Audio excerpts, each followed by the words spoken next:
Welcome, everybody. It's just so fantastic to see you all here tonight. Thank you so much for coming. Before we begin, I'd like to acknowledge the traditional custodians of the land on which we meet here tonight and pay my respects to their elders past and present. I'm Elizabeth Eastland. I'm the Director of Entrepreneurship at UNSW, the best job in the world. I'm delighted to see everyone tonight. It's been 8 months since we've had our first cohort of the 10X Accelerator come through, and tonight you're going to see the second cohort of our 10X Accelerator come through. So it's going to be a really exciting night.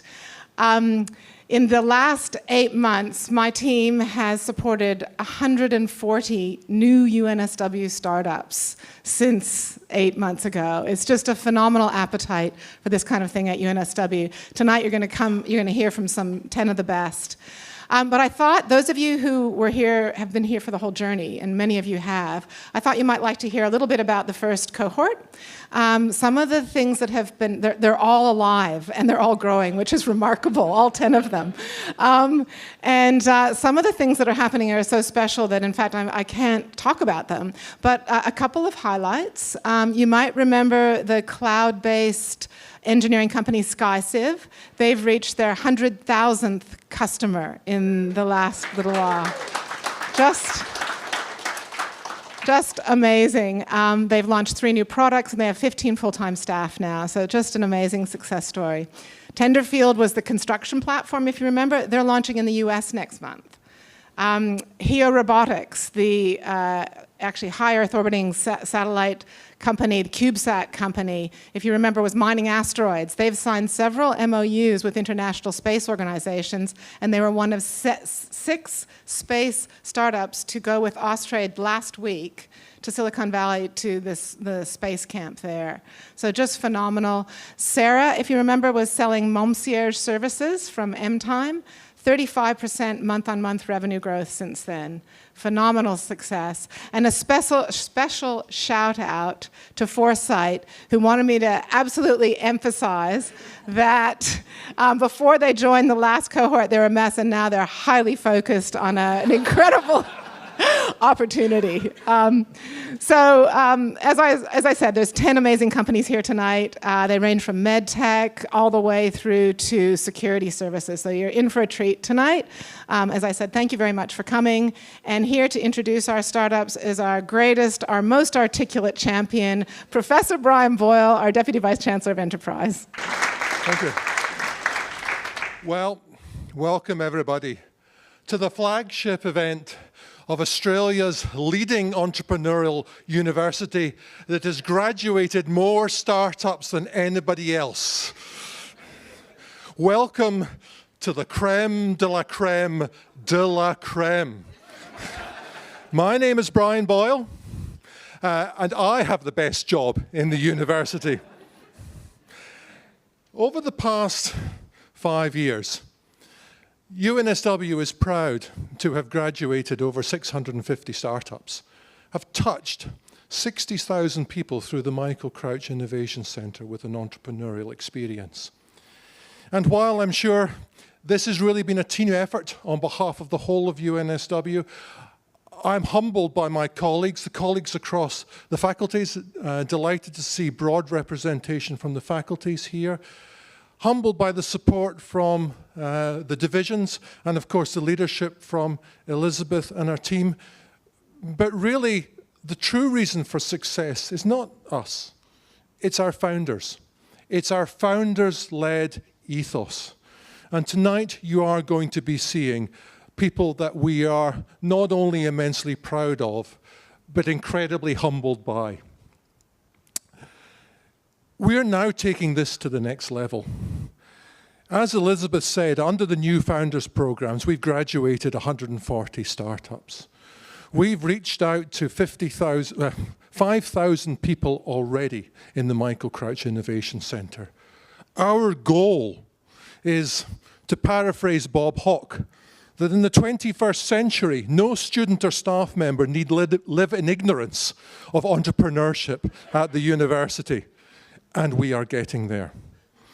Our plans are even more ambitious. based on the success that we've had this year already, we will double our Founders Program next year. Not only double, but a host of new programs. We are increasing the size of our incubator to accommodate 50 startups. Our goal to achieve gender equity in our startups, we're already exceeding. Over 30% of our founders are female. And we are, wait for it. And we're privileged also to co-host the Peter Farrell Cup, of course, along with the Faculty of Business. And 50% of our founders on the Peter Farrell Cup are female. So I think a big shout out to that. Fantastic work from everybody. We're building a network of makerspaces across the campus. We now have 8 makerspaces in an integrated approach to this activity across our campus. So as you can see, we are doing phenomenally well. We've got great plans, but wait, there's more. Because in the next 5 years, we see the incubation of these companies as integral to the success of our innovations precincts, not just on campus, but in our new innovation precincts planned for both the top and the bottom of campus, the health precinct and the product precinct. We plan to roll out over 40,000 square meters of cohabitation between industry, research and incubation, with space for over 500 startups coming out of our university, working closely with industry and generating benefits not only for Australia, but globally as well, founded on UNSW's ethos of global reach. So, as you can see, a really, really exciting program ahead. We want to make New South Wales 2052, or 2052, our unique postcode, the global destination for entrepreneurship and startup. We would like you to come with us on that journey. And if I can actually quote from a great 20th century leader whose words were almost built for startups, and that is, as you come on this journey with us, just remember that success is not final. Failure is not fatal. It is the courage that continue that endures. So thank you. Have a great evening. And now it's my particular pleasure to introduce one of our superstars, Lockie Burke from JAR Aerospace. I'm actually picking this up because they've given you a little bio here, Lockie, which I have to read out for you. So these are not my words, and when I can find them, I will read them out. So I need to be careful because it says these are my words. What began with some tinkering and prototyping, so tinkering, fair enough, in the Michael Crouch Innovation Centre 2 years ago with less than 10K in capital, is now a fully fledged drone startup worth, wait for it, 20 million. With the world's first CASA exemption to fly over populated areas and a multi-million-dollar defence contract. World's first global leader, I give you Lockie. If there's anything I've learned in my startup journey, it's you can't win them all. So thank you for those very kind words, Brian, and thank you everybody for having me here tonight. I'm truly humbled at this opportunity.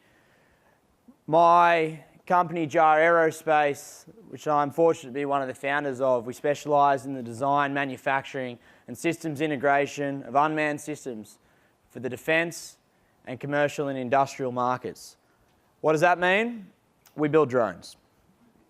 Now, how does an economics graduate end up in a company where we build drones?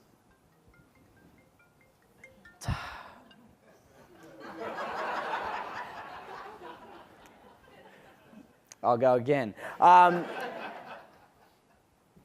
too long ago, as Brian alluded to, myself and 3 of my co-founders met up and we addressed what we thought was a gap in the market of unmanned systems. we decided that there was something we could do better as far as safety and reliability in commercial and recreational markets. And we got to quick work in our garage, as all great startups do. Thankfully for us, very shortly after that, we were able to move into the university's Michael Crouch Innovation Centre and were met with some of the most responsive and encouraging people I've ever met in my life. We got to work and we started tinkering away and developed a first round MVP, which secured us our first round of investment, which then allowed us to develop slightly more complex systems and then receive our second round of investment, which let us make the market pivot towards military-grade systems.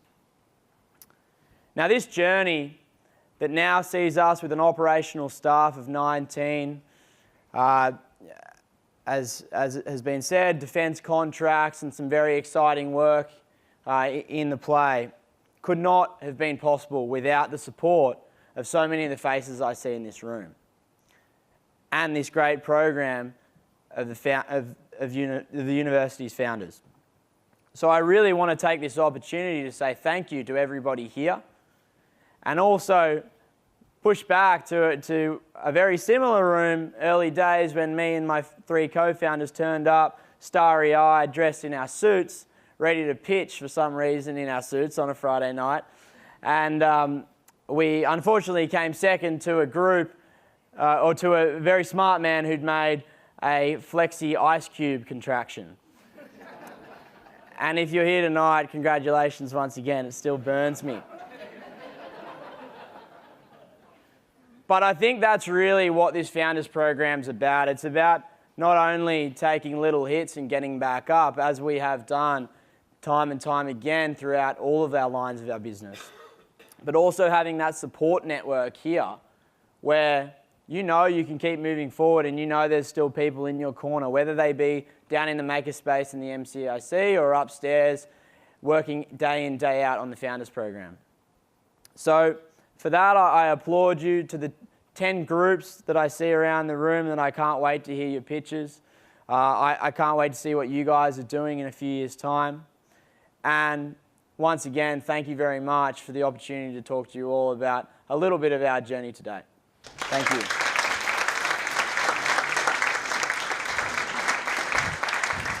Thanks, Lockie. You're still wearing the suit, though. All right, so now on to the main event. It's my pleasure to introduce the first cab off the rank. It's Michael from Arludo. Arludo is creating educational experiences that make it easy for teachers to lead engaging social and experimental learning opportunities. Michael is also a lecturer at UNSW.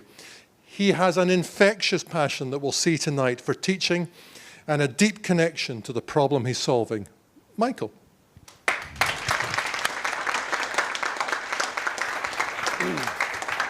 Hi, everyone. Thanks for coming. My name is Michael. I'm an associate professor at the University of New South Wales, and I have the best job because I'm the founder of Arludo. We create educational games that help teachers engage their students in science. So we all remember our favorite science teacher. They're the individual who created that engaging lesson plan that helped us learn through experience, but also that individual that took time to explain the science behind what we were learning and helped us grow as an individual. So when we talked to teachers all across Australia, it wasn't a surprise that they valued this, but they also said they didn't have the time to create those engaging lesson plans. Not only that, but we have about 40% of our teachers, science teachers, who have no science background teaching our children. Now, add to that the fact that we've got digital devices in the classroom, and now teachers have to compete with that in their classroom. And how do they do that when they can't create those engaging lesson plans? Well, that's where we step in, because we feel that the mobile phones should be a part of student learning, that we should make a comfortable environment for students to engage with one another. And that's what our apps do. We take mobile phones and we make them into pieces of scientific equipment. And what happens is students are engaging with one another and learning together in a social learning environment. We use augmented reality to help students learn about animal behavior, experimental design, and statistics. We make students predators so they can learn more about natural selection and evolution. And we use our game called Spinder, Spider Tinder, to help students learn about mating systems and mate choice. It works out quite well. We actually have over 20 different apps. Each of them teach a different topic in a different way. But the one core thing that each of them have is they provide students an opportunity to learn together in a social learning environment and give them an opportunity to behave like scientists.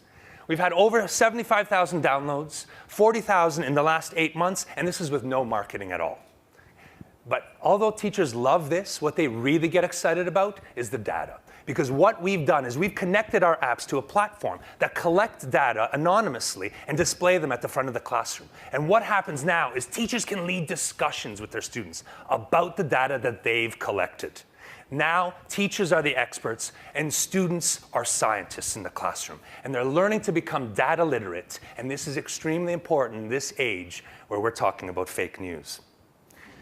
So this is an enormous market. And there's a lot of people in it, and there's been over $50 billion invested in education globally. This is by venture capitalists. $2 billion just in science alone. But the problem is, despite all this investment, there's been little return. And that's because it's been hard for these companies to earn the trust of teachers. And that's why we've been doing things differently. Okay? We've been working with universities and creating over 20 games with a platform, and we've been earning that trust and testing that with university students to demonstrate our product works. Now we're running studies with different researchers to demonstrate it works in high schools as well. Now these partnerships have led us to gain over nearly $500,000 in revenue. And this is what's going to allow us to move into phase 2. And phase 2 is a rollout throughout all of Australia. We're going to start hitting high schools and helping the teachers that need it most. We're looking for 12 flagship schools that are going to be hubs of our Ludo innovation. They're going to be the schools that will demonstrate how well our Ludo products work. Then we're going to be integrating our products into different learning management systems. Moodle, Blackboard, Canvas. These are products that are used by tens of millions of users all over the world. And this is going to open up a new marketing channel for us because it's going to be easier for us to distribute our product through users everywhere. Then we're going to be focusing on tracking individual students and helping them learn and coaching them and helping their teachers coach them. Then we're also going to be able to provide their parents with feedback on how their students are doing. And this is going to provide a new monetization avenue so that we can move globally. And why this is going to work is because we know our teachers, and we're trying to help them and make it easy for them. We're providing them with all the details they need to lead a very exciting lesson plan, from all the plans and manuals they need, and even professional development courses that help those teachers upskill to make them feel like the rock stars that they really are. So my ask for you today, come outside. We've got some of our games, download them, have a play, see how we're changing education, see how we're going to improve students' lives. And for the investors in the room, right now we're not looking for investment, but when we do go global, we will need that capital so that we can expand throughout the world. So if you're interested in what we're doing, please come and have a chat. So at our Ludo, what we're doing is we envision the opportunity for every teacher to be engaging and every student to be inspired. Thank you.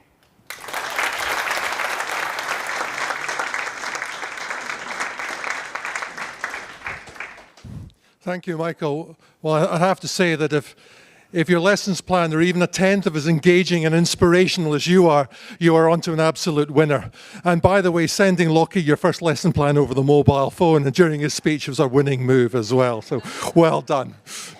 So next up, Respia. We have Catherine from Respia, who is pitching a world-first wearable asthma management system. Kat is a gifted product designer who has won numerous design awards for hardware. I actually can't wait to see how Respia goes. I think it's fantastically innovative, and go for it, Kat.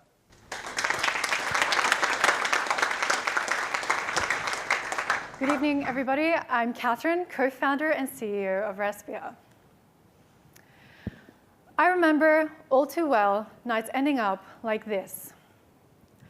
Hooked up to a nebulizer machine and struggling to breathe, my mother having to wake up every few hours to administer Ventolin medication. Unfortunately, this is the case for so many parents and children because they miss the early signs of asthma until it's too late to treat at home. And current asthma products don't address this problem because they are always used after a serious deterioration in lung function has already occurred. And what parents are doing right now is they're going into a pharmacy, trying to find something that helps them manage their kids' asthma, and having to use baby monitors instead. So we designed Respia, your asthma management system. It picks up the early signs of asthma before they are visually noticeable, so that you can create the best care for your child. Respia is worn on the chest, like a stethoscope, and listens to the early signs of asthma. Today, we can see Laura's exacerbations, and towards the evening, she had a bit of a flare-up. So her mom got an action prompt, and that could be either taking some medication, doing a breathing exercise, or, as you can see here, we've got a little weather widget and an air quality index that allows parents to identify a trigger and remove their child from that trigger. But Respia is not only a communicative link between parent and child, but also between visits to your respiratory specialist. Our target market is children aged 5 to 14, and the buyer is the parent. And shockingly, 84% of this group already has emergency vapor therapy products within their homes, effectively spending on ineffective technologies that didn't keep their children out of hospital. So in 2015, we had about 20,000 children hospitalized and a total spend of $1.2 billion by our government on asthma alone.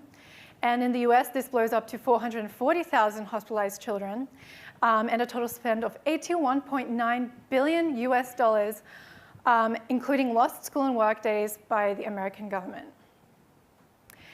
So we're selling our Respia unit for $180, and this will be reimbursed by private health insurance up to 85%, keeping parents and children first. And we have a 2-pack replacement of this silicone patch for $29 and a SaaS model for our app, which is $10 a month. So we have been recognized by several award bodies, such as James Dyson Award and a Good Design. And we have lodged our provisional patent in Australia and currently liaising with Sydney Children's Hospital to do our initial clinical pilot study. So the competitive landscape has been predominantly focused on reactive therapies instead of preventative ones. So indirect competitors that also monitor medication usage require manual input, and direct competitors that also monitor acoustic data, so breathing sounds, are not wearable and do not do it continuously. But what Respia does is we do it live with live haptic feedback, giving you a holistic overview of your child's asthma condition. So we will gain awareness through Facebook groups such as parents groups, through doctor recommendation, through our clinical champion, Dr. Adam Jaffe, and through the discharge notes from hospital, making parents aware that our management tool is available to them and they don't have to use baby monitors anymore. So from day one, we have been developing Respia with our clinical champion, Professor Adam Jaffe from the Sydney Children's Hospital, who truly believes we have a huge impact on the asthma management space. And we have the team to do it. So my background is industrial design and business, and my co-founder, Christian, has a biomedical sensing publication history and is a mechatronics master's. And we have also the support of Gashani and Louisa from Woolcock Institute and the Sydney Children's Hospital Network. And together we've been co-writing our clinical protocols to test in the hospital and also down the track when we do our clinical trials. And of course, after doing the MD CTP, we have Ben Wright, who is also here tonight. So what we are doing right now is we're creating data points to make our robust machine learning algorithm. And to get to our final ISO compliant prototype so that we can do clinical trials is we need about $1.2 million in seed and grants, and also through R&D tax incentive. And so if you're interested in helping revolutionize the asthma management space, please come and find me after the event and join us in creating a symptom-free life for life. Thank you.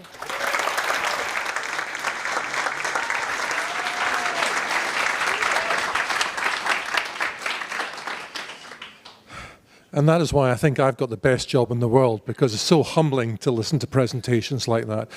Fantastic, really, really, really impressive. Aidan from Tilly is now here to introduce you to an app that gives retail shoppers the freedom to scan and go without the need to search for an attendant. Music to the ears of department store shoppers and myself personally as well.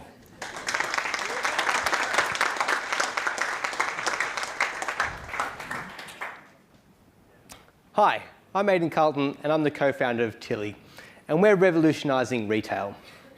I want to introduce you to Julie. Julie loves to shop, but she likes to go into the store and actually try the products on before she buys them. And the other day, she wanted to buy a dress, so she decided to go into Maya, had a look around, and found the perfect dress. It was exactly what she was looking for. So she took it to the counter, and this is what she was greeted with. No one to serve her, no one to process the payment. Sitting around for about 5 minutes, she got extremely frustrated and gave up and just left. And in the retail business, this is referred to as cart abandonment, and it's a huge issue. In fact, in Australia alone, it costs retailers $38 billion a year in lost sales. And that's to say nothing about the damage it's doing to the brand. So the next time that Julie is looking to do shopping, chances are she's not going to go to Myer again. Thankfully, there's a better solution with Tilly. Tilly is a mobile scan and go app that allows customers to pay the way they want to pay. So when you download the app, you're presented with stores around you, your local area, which offer Tilly as a checkout option. Tapping onto the store that you want to shop at, you can scan the existing barcode of any product within that store. Up comes pricing information, product details, user reviews, warranty information, everything that you need to make an informed purchasing decision. When you add items to your cart and you're finished shopping, checkout is with a tap. The payment is processed to the retailer, and Tilly takes a small commission on each of the fees and each of the charges. The customer is presented with a digital receipt, which they can then show to the greeter or to the staff as they leave the store. Now, a lot of retailers, large retailers and payment providers, value owning that customer experience end to end, and it's not something they want to hand over to a third-party application. So we also have a secondary product, and that is Powered by Tilly. Powered by Tilly is a small mobile plugin that allows you to convert any application into a scan and go app. But regardless of the product, for the customers, it's secure, it's super fast, and it's really convenient. But for retailers, it's hitting the 3 key metrics for them. So we talked about cart abandonment and how it reduces and eliminates that. But it also reduces the cost to service customers by 40%. And this means that staff are freed up to have more meaningful customer interactions.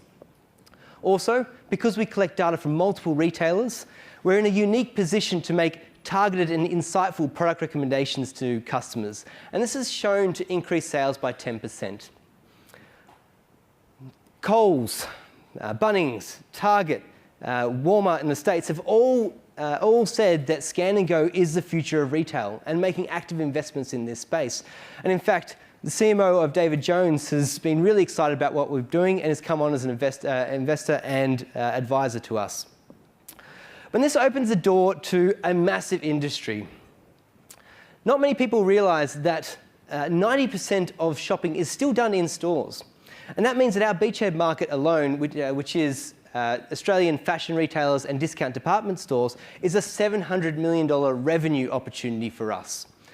And just one of those large retailers that we're talking with at the moment is a $4 to $5 million a year revenue contract. Going more broadly into the Australian market, it's a $4.9 billion revenue opportunity for Tilly. But we see Australia as a testing ground, proving out the technology before a broader deployment internationally. And a move to the States opens up a $152 billion opportunity.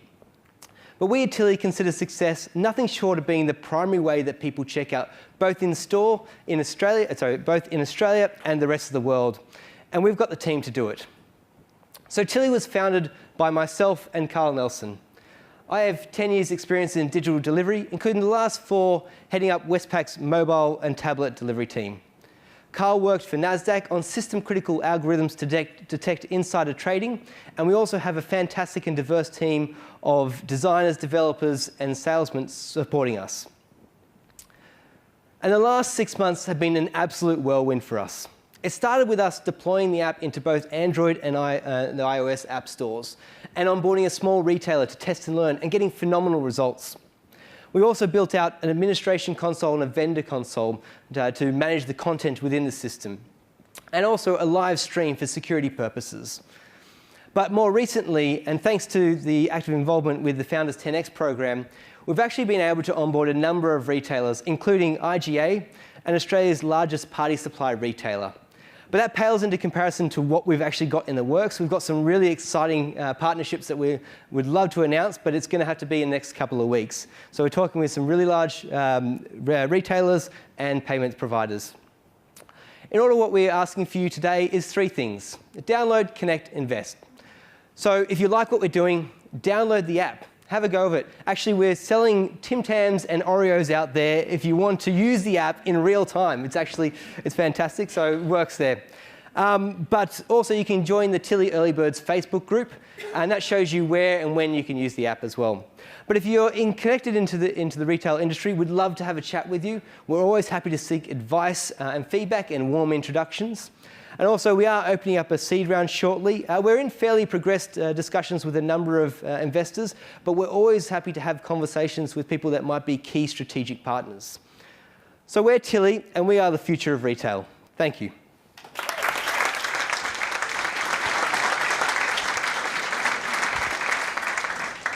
Wow, Aidan.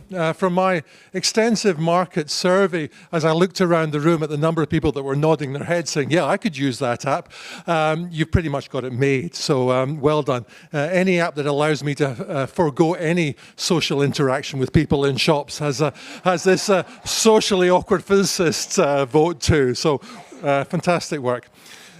Jonathan from Sidnov is a former UNSW research associate and holds a PhD in nanoscience and nanotechnology. We're thrilled that so many high-impact researchers such as Jonathan are keen to apply their findings through the Founders Programme. Jonathan is here to present to you a world-first high-sensitivity blood test to monitor the state of cancer tumours. Jonathan.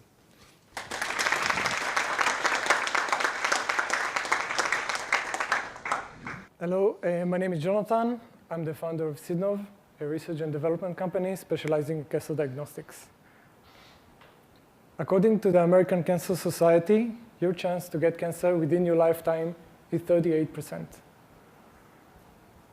If you do get cancer, you would like to know everything you can about your condition at any given time. But that may not be possible because the tests that we have today have low sensitivity. For example, we are unable to monitor small changes in a tumor size. We are unable to identify when a tumor becomes resistant to chemotherapy and we need to switch to a different drug. And we cannot identify the exact time point when a tumor changes from benign to malignant. We do have biopsies which gives the accurate state of a tumor in real time, but biopsies are expensive. They sample only a small portion of a tumor and they are invasive. This means that you may not be getting the right treatment at the right time, and some of the most critical decisions on how to treat your cancer could be flawed. But things are now changing. It was recently discovered that the tumor sheds DNA molecules into the bloodstream, and by measuring the concentration and type of these DNA molecules, a new layer of information can be revealed about the state of the tumor in real time. This created an explosion of interest in this field because it opened up the possibility to replace invasive biopsies with a simple blood test. So how does this DNA blood test? These DNA blood tests are already available in the market, and they all work by counting single DNA molecules. And they do that by partitioning partitioning the blood sample into thousands of small equal-sized portions, where each such portion contains down to single DNA molecule. These single DNA molecules then get replicated up to detectable limits. The number of positive portions, in this case 5, is the same number of DNA molecules in the original blood sample. So that is how the test is done. A critical element of this test is simple and robust liquid partitioning. I've been working on the field of liquid partitioning during my PhD in Israel and postdoc at UNSW. I developed 4 different liquid partitioning platforms that resulted in 5 high impact factor publications, collaborations with 6 different research groups, 4 grants, 3 patents, and a spin-off company to accelerate antimicrobial resistance testing. In my company, I continue to develop this liquid partitioning technology, and now my company owns the most simple and robust liquid partitioning method that exists today. This will allow us to develop a new blood test with superior performance and will give us a huge competitive advantage over other test platforms. These DNA platforms are part of a larger field termed liquid biopsy with a global market share of $4 billion and expanding rapidly at a compound annual growth rate of 28% and expected to reach $17 billion by 2022. This rapid expansion means there are going to be a lot of pressure on pathology labs and growing demand for tests that are faster, simpler, and cheaper. And that places my company in a very good position because our test is not only going to be significantly cheaper, they're also going to be 3 times faster, and the only test platform in the market that will be fully automated. Sidnov got incorporated on May 2017. In less than 1 year, we developed our own IP. 2 months ago, we had our first successful proof of concept, and recently had an expression of interest from a large diagnostic company. We are now drafting our provisional patent and plan to develop our first prototype within 1 year, and open a collaboration. And by June 2020, open a collaboration with a strategic partner that will allow us to manufacture, test, and sell hundreds of test platforms per year. We may not be able to change our 38% chance of getting cancer within our lifetime, but we can control what to do after cancer diagnosis. So instead of randomly shooting in the dark, we can incorporate this new DNA blood test into our already very powerful conventional test that we have today and achieve targeted, efficient, and reliable treatment. I'm now searching for potential investors for early discussions. If you are interested to invest in a deep tech company with a global impact and would like to learn more information, I'd love to speak with you. Thank you.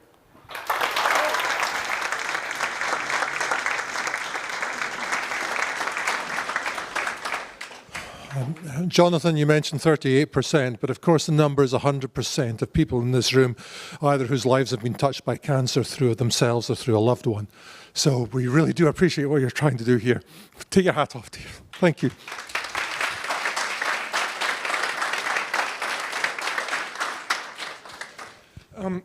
Next, we have Robert from State of Zero, who will pitch on a solution to help companies retain their employees by mapping career development. Robert.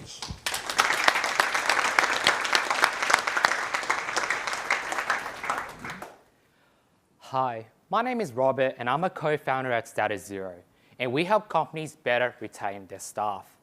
I actually came through retention as a recruiter, whereas I was interviewing upwards of 25 job seekers on a monthly basis.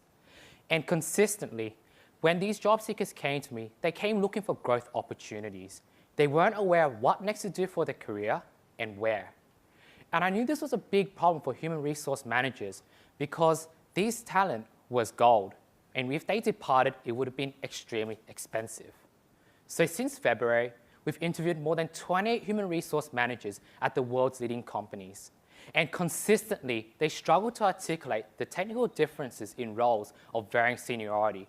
And they also struggle to track staff skills.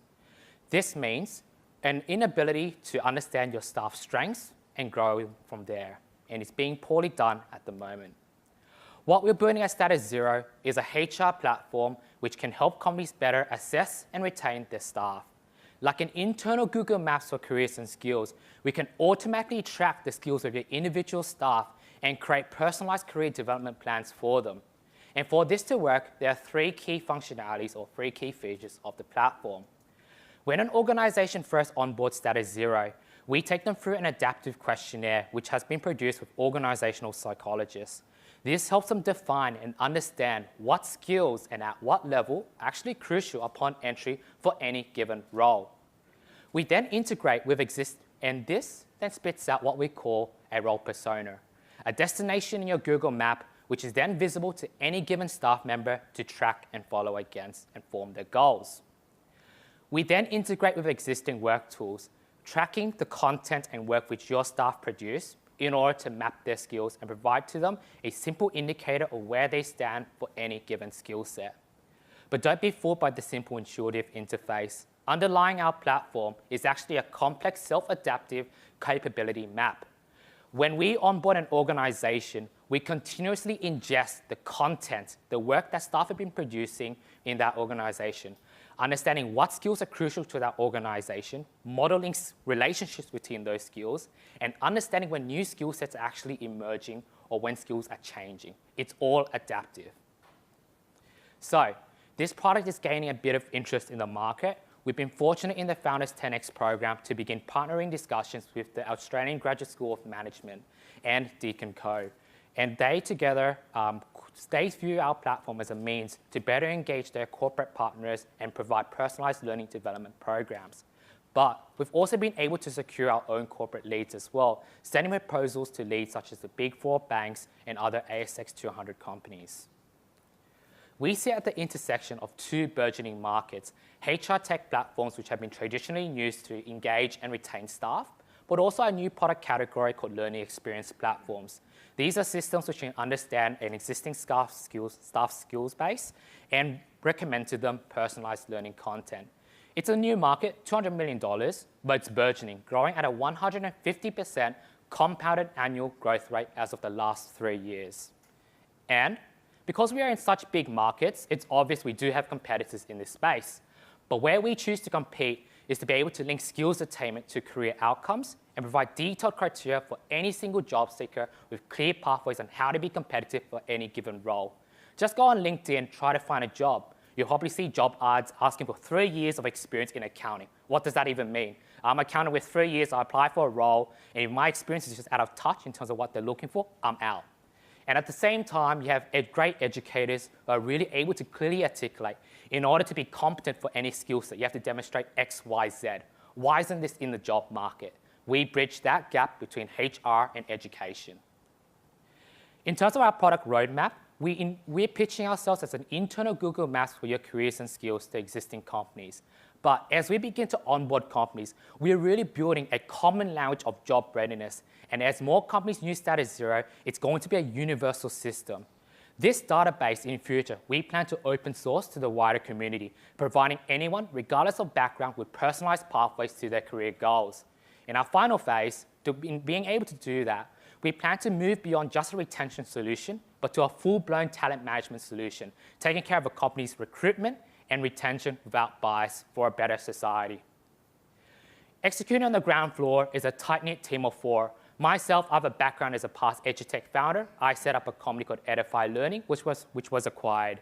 And I also worked in recruitment as well, which led me to this opportunity. And as any good recruiter would do, when you come across an opportunity, you whip up a hot team and build fast. So that's exactly what I've done. Alex, my co-founder, comes from a VC background. He keeps the company afloat, and he previously set up a retail business which generated 7 figures in revenue. Jack, Sanjay, our engineers, have built deep technology platforms in the past and make sure that Status Zero just works. We're also extended by a great advisory board, Dr. Karen Whittingham, who has been consulting world-leading brands on their culture and hiring practices, and Nick Lothian, who is a leader in AI. And we are looking to raise a pre-seed round at the moment to service our pilot agreements, leading to a commercial agreement of $400,000. If you're interested, please come talk to myself after this demo.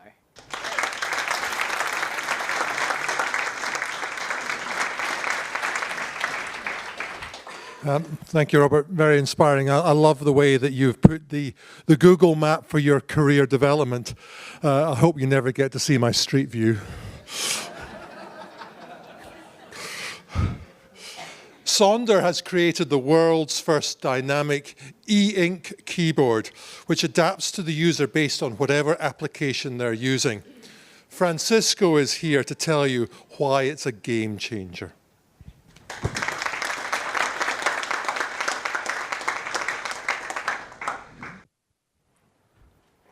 G'day, my name is Francisco, and I'm the CEO and co-founder at Sonder.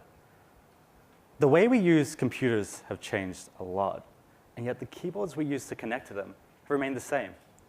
But keyboards can't change languages, and they can't change user interface.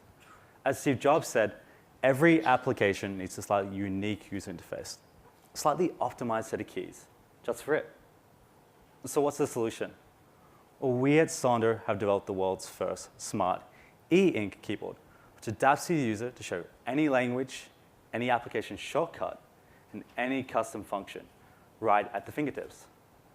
With Sonder, users can work both faster and smarter, empowered by infinite possibilities right at the fingertips.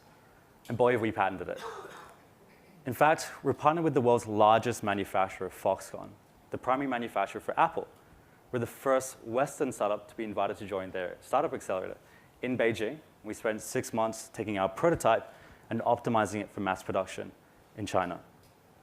And secondly, we've also partnered with the world's largest e-ink manufacturer, the same display technology used in Amazon's Kindle.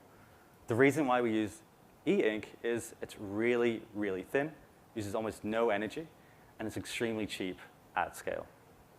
And fourthly, as per news that we've had, we're partnered with the world's largest laptop brands to integrate this emerging technology into laptops in the future. So what are the benefits of using Sonder? From a consumer perspective, users, according to studies from Adobe, can work up to 30% faster, utilizing shortcut keyboards. And secondly, our innovative lighting solution and timing controller means users can save up to 90% of their energy compared to traditional backlit keyboards. From a manufacturer perspective, it's enormous. So manufacturers can get $2 billion further in revenue in emerging markets. And secondly, one product instead of 32 different languages means they can save up to $100 million every year in supply chain and logistics costs. So our business model is split into two areas, and our market also. So for desktop keyboards, over 300 million keyboards are manufactured every year, and the market is valued over $24 billion. And for the laptop keyboard market, B2B, it's 175 million keyboards every year, valued at $7 billion. Accordingly, our business model, we sell directly to consumers, and we're now focusing on North America and Asia, and with a gross margin of 60%. And secondly, through our cooperation with Foxconn and other manufacturers, we're working with the largest laptop brands, Dell, Apple, Lenovo, to integrate our technology into their future laptops. But Sonder isn't just hardware. We also have a software solution which allows users to swap between any language or custom icons. This also allows them to generate, share, and sell keyboard layouts. From testing, we can get around $7 per user every year. And Sonder is joined by a top-tier team of designers and engineers. My background is in supply chain optimization. I've worked and managed projects up to $24 million in Singapore and Beijing. And our CTO, Thomas, has over a decade experience in design, product design rather, and has patents in input technologies and keyboards. Patrick, our chief sales officer, it's his third startup. He worked at Apple for a decade, did $50 million in revenue for his account, selling iPhones. Additionally, at Misfit, he managed their North America sales network before they all exited to Fossil. And also our chief legal officer, Angela, her background is in assisting strategic cooperations between large multinationals and other multinational companies. We're also joined by a top-tier team of designers and engineers who experienced at Apple's Mac Advanced Development Group and additionally Tesla. So in the last 2 years, since we're founded, we've been awarded multiple awards internationally in Australia, China, and the US. We've received over $500,000 funding from the New South Wales government, Shenzhen government, and from strategic partners. And secondly, we're also being the first Western company in Foxconn's accelerator, and we're now in pilot production where we're going to start integrating our product into laptops. Our first product we're working on is valued at $7 million in revenue, and that's shipping 2019 Q1, and that's for 105,000 units for a universal remote for Wacom. We're currently raising our pre-A rounds. We already have $1.1 million committed from strategic partners, and we're looking for further investors who are passionate about hardware and have experience in this area. So if you know anyone who's interested in investing in innovative hardware, please connect with us. Thank you, and join our vision of reinventing how users connect with technology.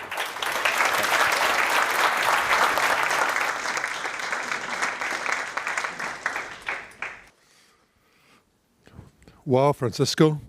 Hit any key to continue. I have seen the future, and it is Sonder. I don't know what a Wacom remote is, but I know I want to buy one.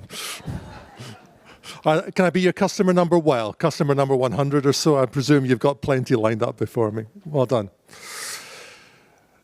Our next startup is a family affair. Brothers Alistair and Harry have developed the world's first method to transform injectable-only peptides, like insulin, into tablets. Alistair is here to tell you why this is an issue close to his heart.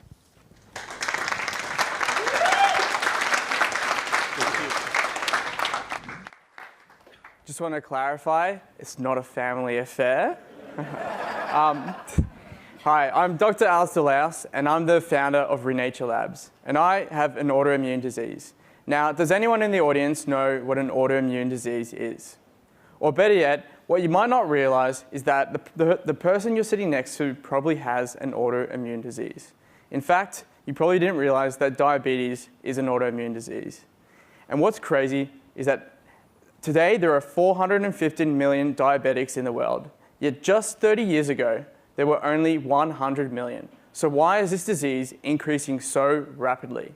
But what got me really fascinated is the fact that all autoimmune diseases are increasing by 15% year on year for the past 30 years. This is a really serious problem. This is stuff like multiple sclerosis, celiac disease, and irritable bowel syndrome, and the list goes on and on and on and on. This is a serious problem that we should all be trying to solve. But there is light at the end of the tunnel. There are these amazing things called peptides, and they are the organic building blocks of all living organisms, and they have the ability to treat all of these diseases. But there is a catch. There's always a catch, otherwise I wouldn't be up here on stage. And that is because peptides are simply too fragile to either be used as a treatment. So they're so fragile, they either can't be used or they must be injected. And in fact, 86% of all known peptides have to be injected. So we want to set about solving this problem of rising autoimmune diseases, but we want to start with the big one first, diabetes. So you know how a diabetic has to inject insulin every single day to stay alive?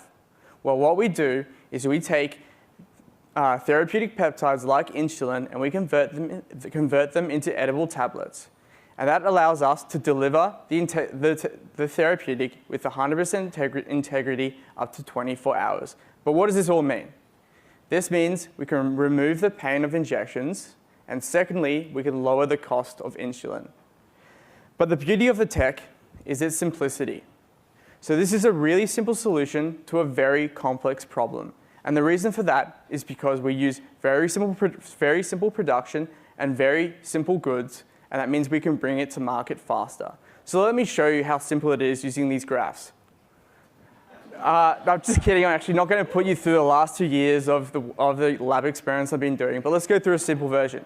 Okay, so what I'm showing you here is a peptide that degrades in the stomach. So you can see it degrades rapidly, but in the case of our patented technology, the peptide does not degrade, and instead, it slowly releases over time. And so what this means is that the health benefit of the peptide is being delivered without the need for injection.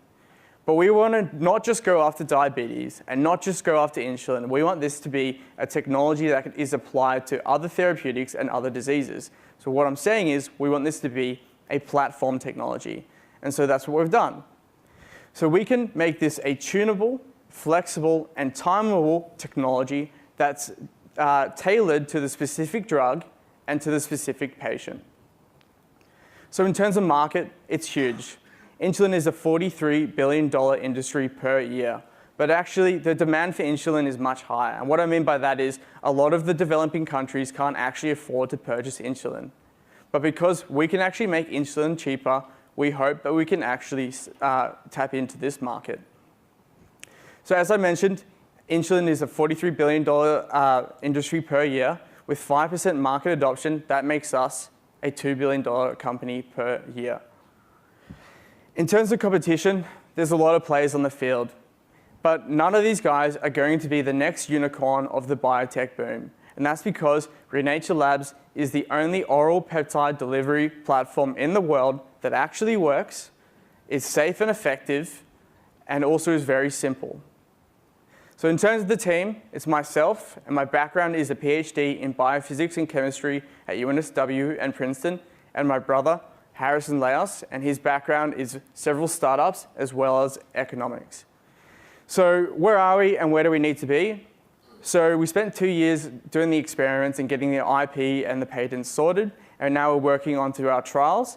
And so we're asking for seed investment to help ramp this up and take this to the next level. Our vision is to reshape world health by making peptides orally available, cheaply available, and widely available. I'm Dr. Alistair Laos, and this is Renature Labs.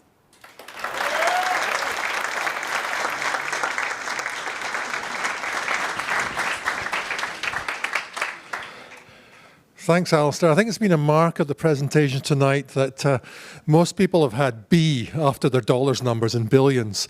Alistair, you're only going after $500 billion untapped peptide market. Are you sure you're setting your sights high enough there? So fantastic work. Next, we have Matthew from Motorica, I think it's Motorica, thank you. He's here to tell you about how this startup's fail-safe electric motors could change the energy and aviation industries.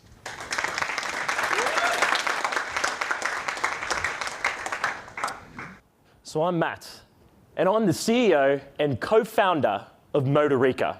And as you can tell there, we love electric motors. So the big issue at the moment is traffic at the moment is shocking. There's congestion everywhere. And what are we going to do about this? Well, one company that you may have heard of, it's called Uber, is looking to take two-dimensional traffic, that's cars and trucks, and bring them into the air. That's right, air taxis and drones. And they're going to be able to transport people from A to B in the air, and they're looking to have these air taxis in Sydney by 2020. So this is real. Our airways are going to be busy in 2020. And in order to keep these safe, we need to have some regulation. And did you know that now is the time to regulate?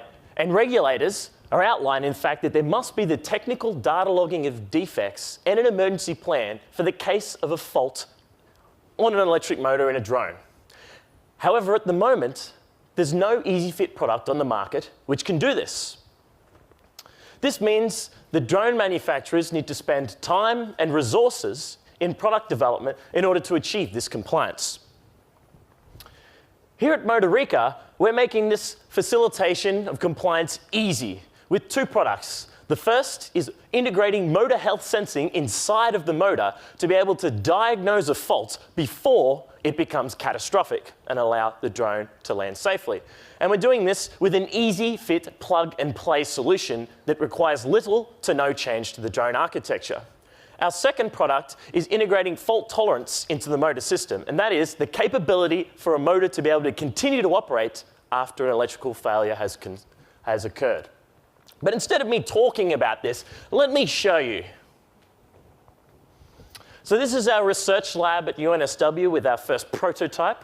And at the moment, we've got a specialized motor which has 5 windings. That's 1 current per winding. And this motor is spinning at 1,000 RPM with a fixed load torque.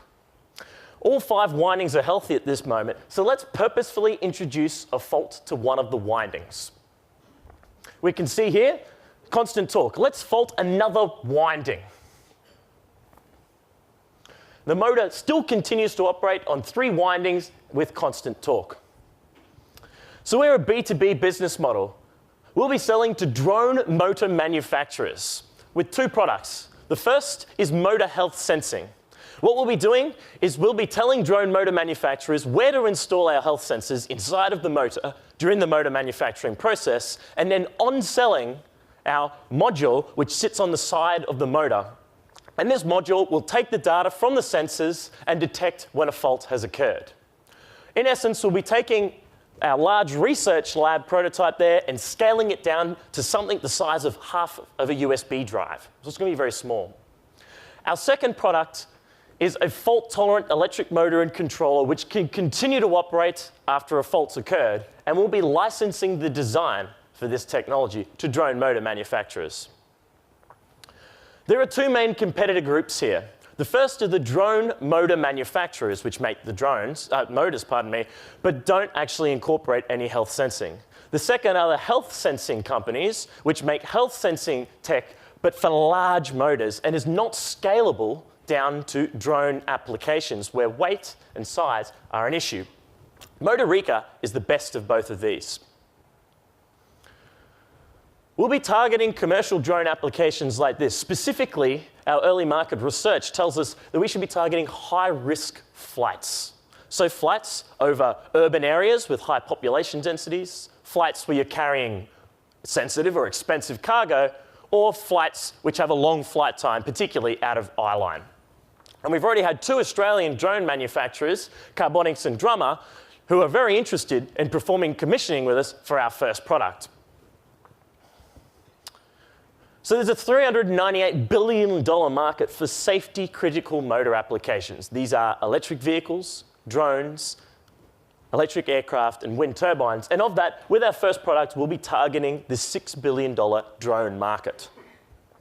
And to do this, we have a team of experts. Myself and another guy are motor control experts, particularly in the control of motors after faults. We have an expert in the electronic design of motors and optimization to make them small and powerful, and an expert in health sensing of the motor. And this guy has worked with Rolls-Royce and the National University of Singapore to implement health sensing on larger motors. And we'll be looking to scale this technology down to drone applications. So our first business model product is the health sensing module. And then next, we'll be building a fault-tolerant motor and associated motor controller in our second business model, and then licensing this technology. So what do we need to make it happen? 500 grand for our first business model gets us the health sensing module, the product commissioning for this module, and our first revenue for the company. I'd like to leave you with our vision here at Motorica, which is to transform electric motors from dumb devices into smart machines. Thank you very much for listening. Well, thanks, Matt. I love a man who loves electric motors. And I feel that your team is just the right team in the right place at the right time. Brilliantly phased. And as a cyclist, I love anyone who's taking things off the roads and making sure they don't fall on me when you take them off the roads. Aaron is our next startup from Scale. Scale is helping organizations to understand the nature of the terrorism threat risk by providing an AI-driven analysis. Aaron.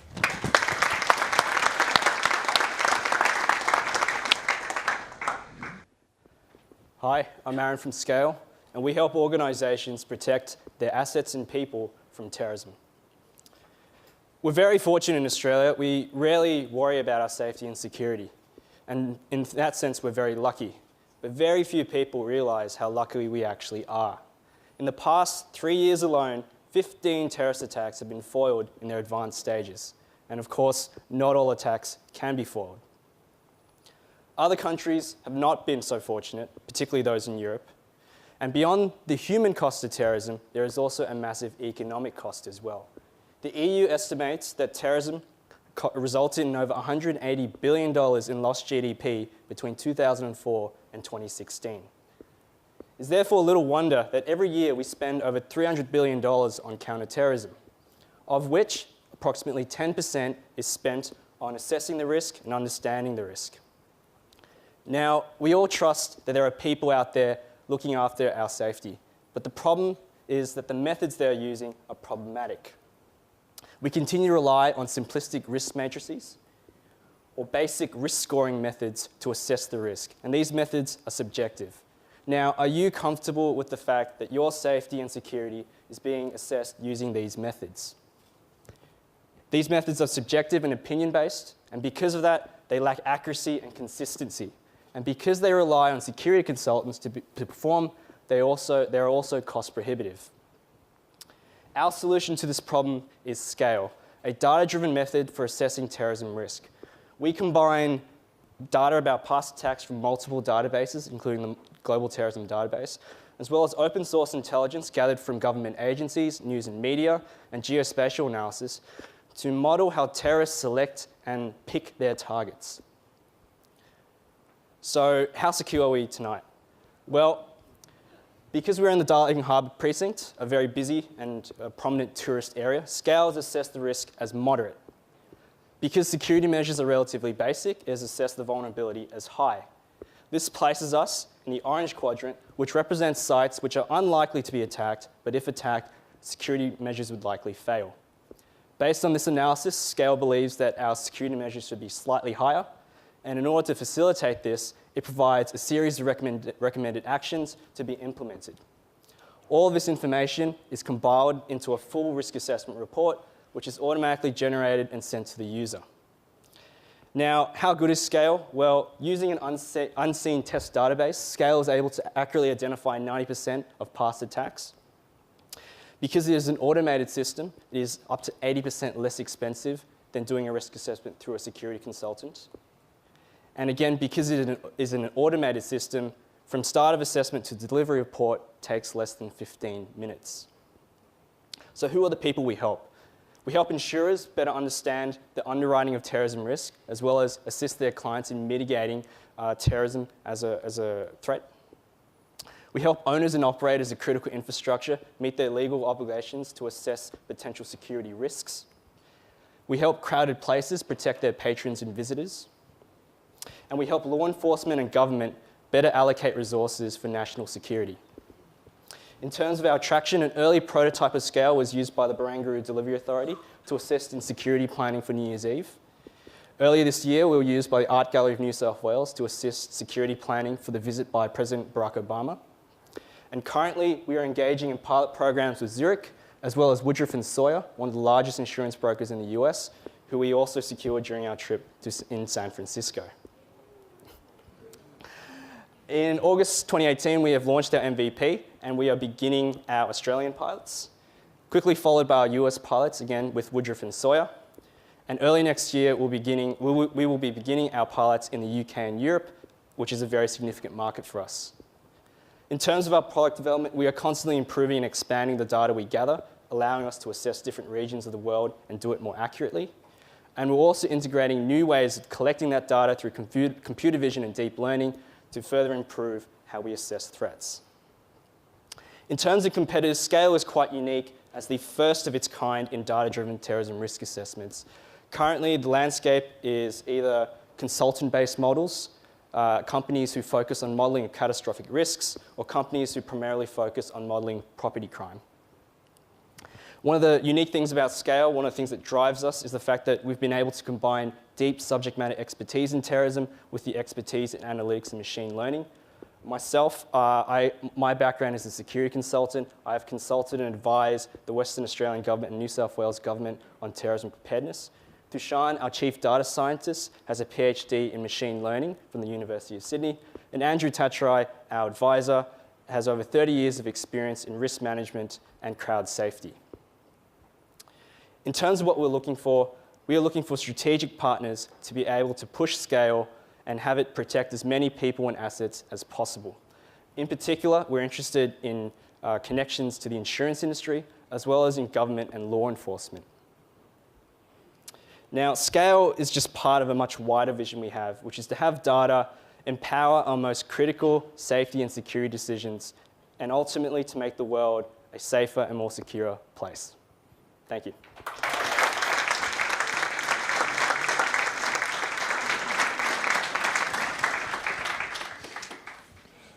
Well, Aaron, I think some of us may feel this is probably a long time, it's been a long time coming, but thank you for your leadership in a data-driven approach towards threat assessment, exactly the right way to go, and particularly impressive in seeing the broad collaboration that you've wrought, not with only your partners, but also across our university colleagues as well. Really good to see that broad-based collaboration, making a real global impact. Finally, we come to our last startup for this evening, and that is Martin from Tilliter. Martin, yes, wow. Go for it at the back. The bar's still open, I take it. Martin is here to pitch a solution to the question plaguing supermarkets and probably everyone in this room. How do we stop shoppers snagging a freebie at the self-service checkout?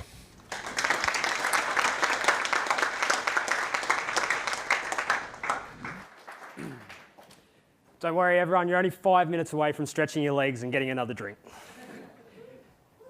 I'm Martin Karafillis, and I'm co-founder of Toledo Technology, where we teach checkouts to recognise products without barcodes. This should be pretty familiar to everybody. It's the first thing you see when you walk into the supermarket. Up to 12 different types of apples, some of which that look very familiar, but very different in price. We grab a few and then we head on to the self-service checkout. But what are we presented with? Everyone's worst nightmare. Long lines of frustrated customers just trying to get out of the store. You think, how long is this going to take for me to get out of here? We persist and we get to the self-service checkout.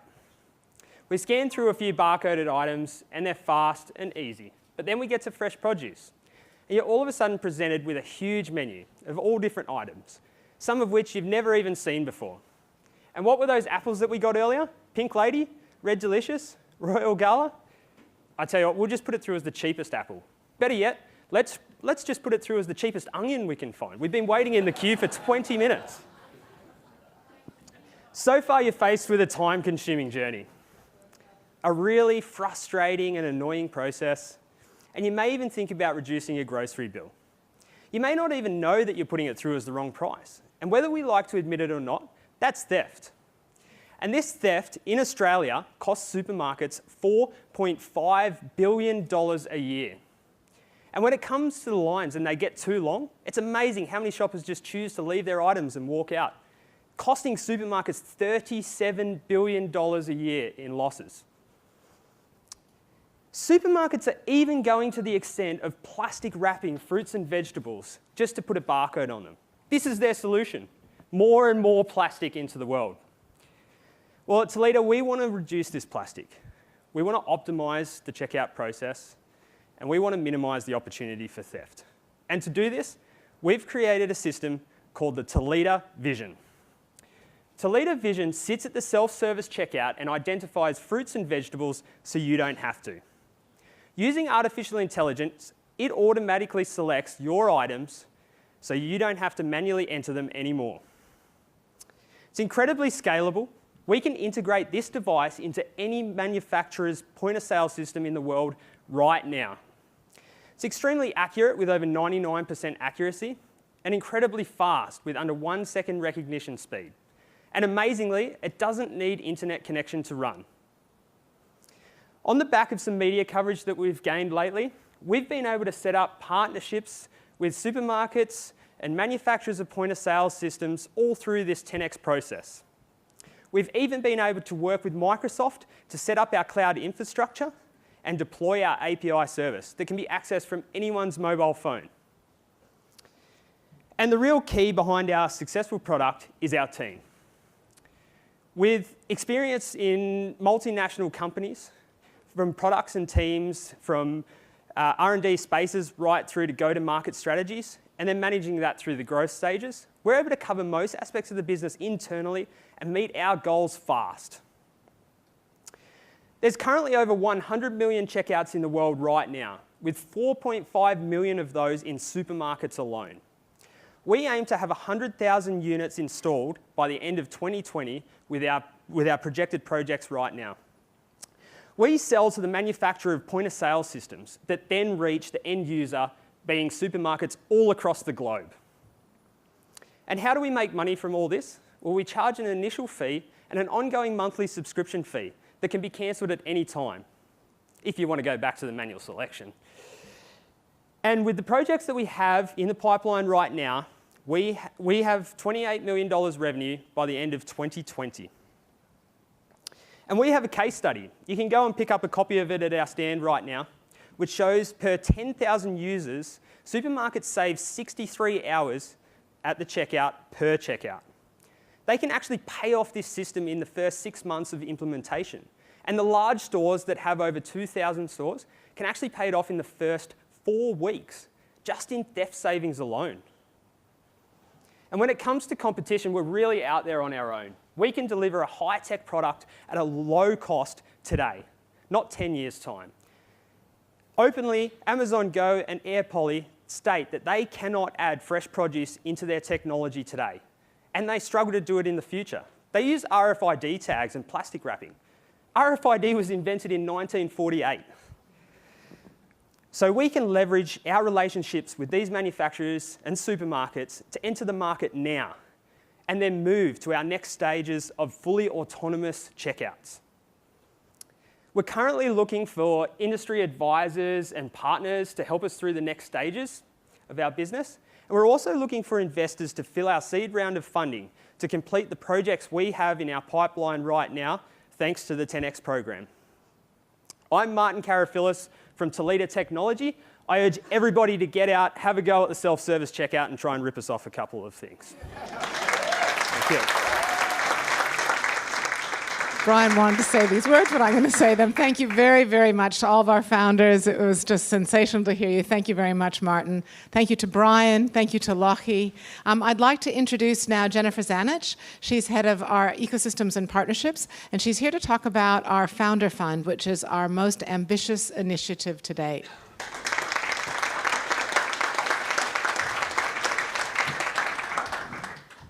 Well, good evening, everyone. How humbling were those presentations? I feel like I just haven't even got out of the starting gate yet. I need to go back and do another startup. So we make no secret of the fact that at UNSW, we want to create a world-class entrepreneurial ecosystem. And I think seeing these companies that have presented tonight is testament to our leadership in entrepreneurism and innovation. Earlier this year, we did our first cohort, Founder 10X graduation, and we launched the Founders Program. And this is really an interesting idea and also a step forward in entrepreneurism. It's a platform that we use to embed the entrepreneurial spirit into every student, teacher, researcher, literally man, woman, and child that walks across the campus. And it's been an enormously successful program so far, and you've heard about some of the results that we've had this year in taking people through the MCIC and also the different companies that we've actually worked with. Our new initiative in the Founders Program is one step forward to make the whole program sustainable. And that's one of our key goals, is how do we continue to grow our programs and make them sustainable in the future. So we are officially launching what we're calling our Founders Fund. I'll be taking checks up the back of the room later on. And the fund is specifically designed to be self-sustaining. It's a charitable donation and it's an evergreen fund. So in the first few years, we'll be looking at supporting around 50 of our startups per year, which we will invest in through the fund. And then, as you can imagine, over the years, this will grow to be thousands of companies. We only need 1 or 2 of those to be successful, and the gains from those are returned back to the fund to continue to grow and support the next generation of entrepreneurs and many, many more companies that come through the university. This is first in Australia. It's highly ambitious. We're incredibly excited. And we are now open to accept donations. If anybody is interested in talking to us about the Founder Funds or any of the Founders programs, my contact details are on the back of the program, and I look forward to meeting with you.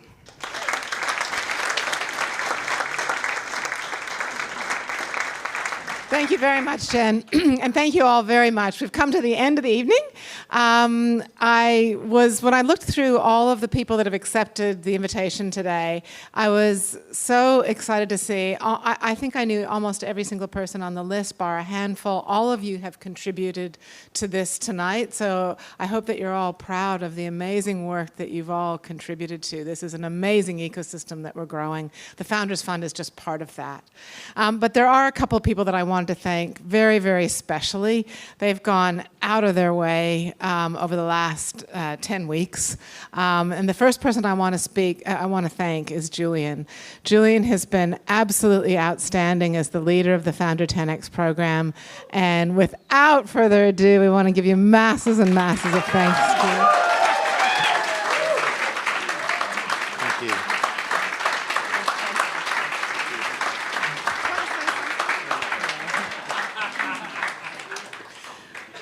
Fantastic. And Julian could not have done it without Phil. Phil was his right hand, his left hand, his other hand. Phil, please come up onto the stage.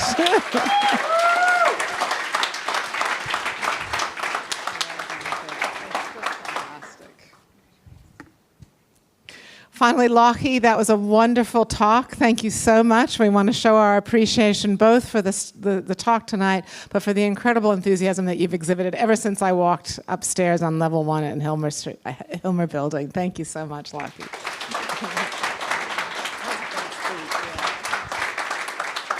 And the last thank you tonight is for Robin. Robin has done so much to organize both the last Founder 10X demo night and also tonight. She's just an outstanding performer. We're so happy to have you on the team. Congratulations for an outstanding. Thank you.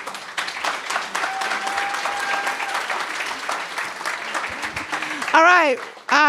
There's another hour of drinks and canapes, and please take the time to go and speak to all these incredible founders. And thank you so much for coming tonight.